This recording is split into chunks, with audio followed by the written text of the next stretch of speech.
इस video article में हम पार्श्विक विस्थापन के बारे में पढ़ेंगे। पार्श्विक विस्थापन क्या है?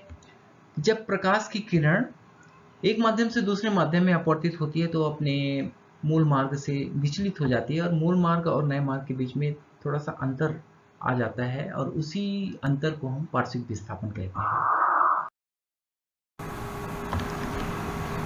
हम आज के वीडियो में लेटरल शिफ्ट के बारे में पढ़ते हैं। लेटरल शिफ्ट क्या है कि जब प्रकाश की किरण एक माध्यम से दूसरे माध्यम में जाती है तो अपने मूल मार्ग से विचलित होकर के एक नए मार्ग से निकलती है। और नया मार्ग से तात्पर्य है कि पुराना मार्ग और नया मार्ग दोनों पैरेलल होंगे और उनके बीच में एक स्थायी रूप से डिस्टेंस आ जाता है जिसको हम लेटरल शिफ्ट कहते हैं। यहाँ पर आप देख सकते हैं कि PQ मार्ग से प्रकाश की किरण इंसिडेंट होती है इंटरफेस पर। इंटरफेस किसको कहते हैं? इंटरफेस उन दो माध्यमों के बीच सीमा पृष्ठ होता है जिनके बीच में अपवर्तन हो रहा है। जैसे यहाँ एयर मीडियम और यहाँ पर ग्लास स्लैब रखा है। ग्लास स्लैब ABCD, ABCD एक ग्लास स्लैब है और एयर और ग्लास को मिलाने वाला जो इंटरफेस है ये AB इंटरफेस है।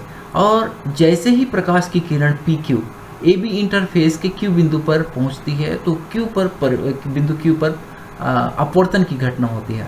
और अपवर्तन की घटना आप स्पष्ट रूप से समझ सकते हैं कि यदि यहाँ पर ग्लास स्लैब नहीं होता तो प्रकाश की किरण सीधे रास्ते से जाने वाली थी जो कि ब्लू कलर से दिखाई गई है। परंतु अपवर्तन की घटना के बाद यह QR मार्ग से जाती है और यहाँ पर फिर से उसको एक इंटरफेस मिलता है। इस बार इंटरफेस है ग्लास और एयर मीडियम के बीच में, तो यहाँ पुनः अपवर्तित होती है और एक नए मार्ग से स्वतंत्र रूप से आगे निकल जाती है। अब यहाँ पर नया मार्ग वाइट कलर की रे से दिखाया गया है, पुराना मार्ग उसका ब्लू कलर की रे से दिखाया गया है। दोनों के बीच का जो डिस्टेंस है RL, यही है लेटरल शिफ्ट। इसका हम कैलकुलेशन करते हैं और इसके कैलकुलेशन में हमको प्राप्त करना है कि प्रकाश की किरण कितनी परिवर्तित हो गई, मतलब कितना डिस्टेंस आ गया उसके ओरिजिनल और नए पाथ के बीच में।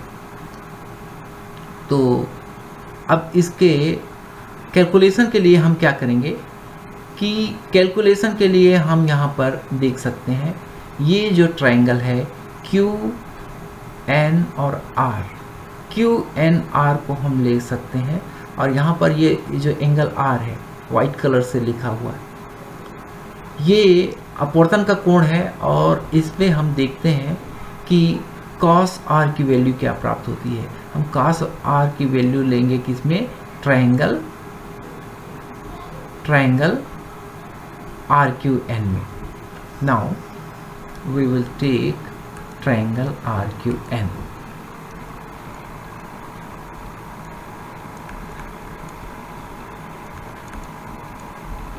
ट्रायंगल RQN में हमको क्या मिला? cos R बराबर मिलेगा, आप देख सकते हैं चित्र में, cos R बराबर क्या होगा? आधार बटे कर्ण। आधार है यहाँ पर QN और कर्ण क्या है? QR, QN बटे QR।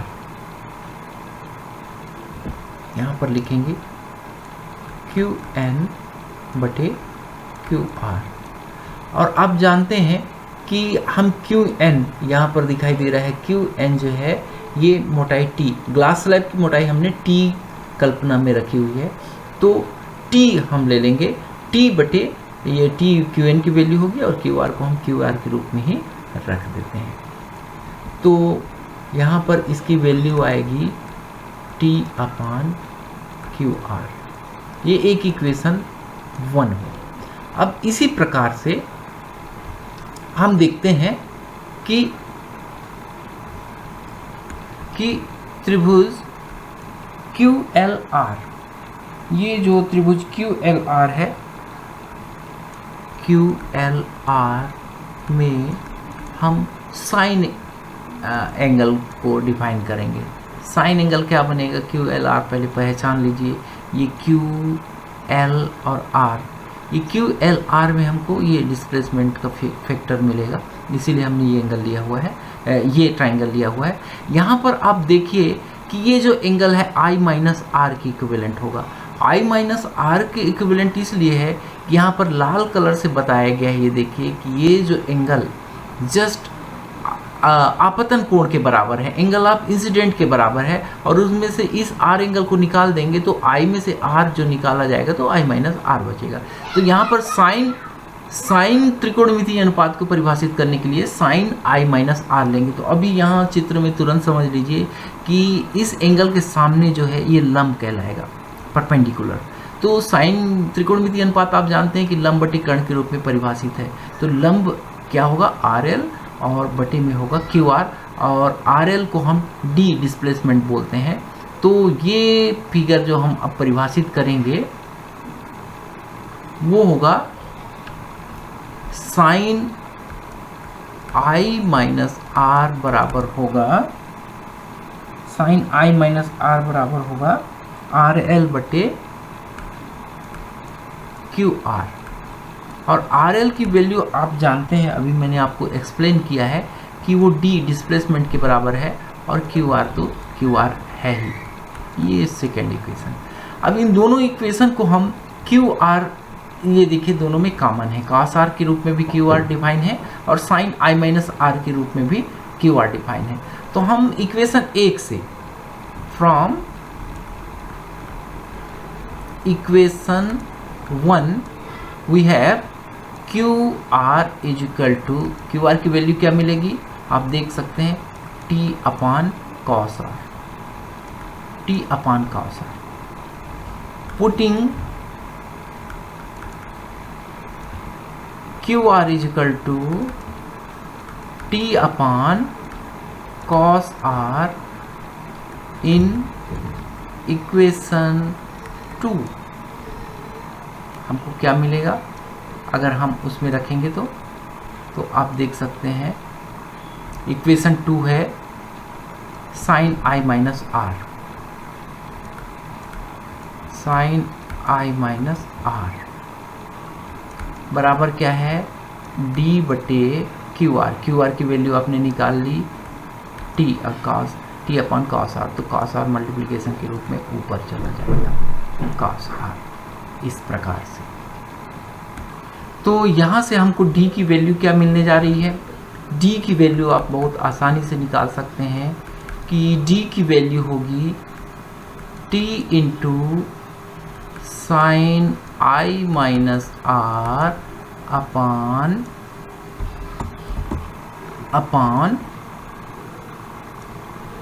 cos R, correct. ये T का मल्टीप्लिकेशन यहाँ पर हो गया और cos R नीचे चला गया। इसको हम इक्वेशन नंबर 3 से रिप्रेजेंट करेंगे। अब इसके बाद हम एजम्पशन करते हैं कि चूंकि I tends to 0, R tends to 0, then हमको ये सीमांत वैल्यू के लिए हम जानते हैं कि साइन I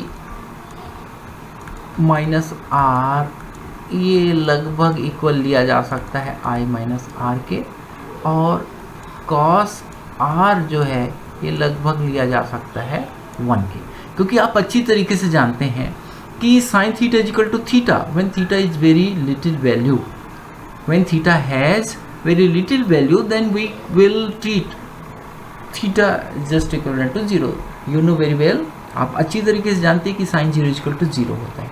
तो उस स्थिति में I और R की वैल्यू बहुत कम है, तो साइन I माइनस आर ये नगण्य है, थीटा लगभग 0 है, तो आपको पता है साइन 0 होता है, यानी कि यही वैल्यू यहाँ एंगल के रूप में आ जाती है। यानी कि साइन I माइनस आर को हम केवल I माइनस आर के रूप में ले सकते हैं, ये कंडीशनल है। अब इसके बाद हमको जो मिलेगा वो क्या मिलेगा, रिलेशन आप देख सकते हैं कि D इज इक्वल टू मिला T into I minus R upon cos R की वैल्यू तो 1 है।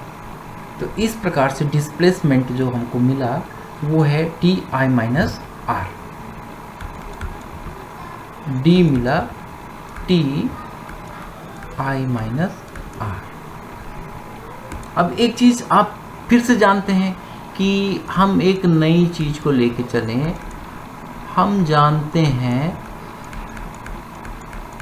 हम जानते हैं कि क्या जानते हैं भाई कि mu is equal to sine I upon sine R, और व्हेन अभी हमने कल्पना किया I tends to 0 and R tends to 0, then mu is equal to I upon R हो जाएगा, क्योंकि साइन छोटे वैल्यू के लिए साइन थीटा बराबर थीटा होता है, तो साइन I बराबर हम I और साइन R बराबर R ले सकते हैं। अब इसके बाद ये जो वैल्यू है हमको एक नतीजे तक पहुंचाएगी। हम यहाँ पर इस इक्वेशन को नाम दे देते हैं, तीसरा तक दे चुके हैं तो इस इक्वेशन को हम नाम दे देते हैं चौथा। अब हम चाहें तो d की वैल्यू को, जो डिस्प्लेसमेंट है, डिस्प्लेसमेंट शिफ्ट है, उसको म्यू के रूप में एक्सप्रेस कर सकते हैं। तो हम यहाँ पर d बराबर लिखेंगे t, और यहाँ पर हम i का भाग दे दें, दोनों i का गुणा और भाग कर दें अगर, तो यहाँ पर लिखेंगे t अपान i, और यहाँ i का भाग देंगे तो क्या होगा i अपान i,